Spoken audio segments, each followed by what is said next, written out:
ભાજપા દ્વારા સ્વતંત્રતા પર્વની ઉજવણીને લઈને મીટિંગનું આયોજન કરવામાં આવ્યું। સુરત મહાનગરપાલિકા કક્ષાનું સ્વતંત્રતા પર્વ કતારગામ વિસ્તારમાં યોજાશે।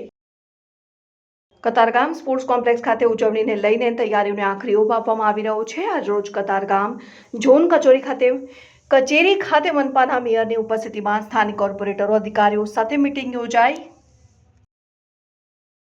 जी मेयर साहब, आगामी 15મી ઓગસ્ટ કતારગામ ઝોન વિસ્તારમાં યોજાઈ રહી છે, શું હતી મીટિંગ આજે?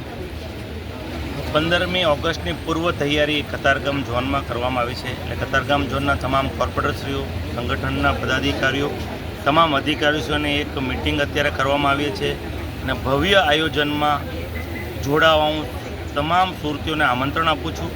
કતારગામ ઝોનના તમામ સોસાયટીના પ્રમુખોને પણ અપીલ કરું છું કે આ કાર્યક્રમમાં જોડાવા અપીલ કરું છું। જી, કોઈ તિરંગા યાત્રા રેલીનું કોઈ આયોજન? તિરંગા યાત્રાને રેલીનું આયોજન નથી, પણ લલિતા ચોકડીથી અમારા કોર્પોરેટરશ્રીનું કહેવું છે કે લલિતા ચોકડી થઈ અને મેયરશ્રી ત્યાં પધારે એટલે એ માટે આયોજન કરવામાં આવ્યું છે।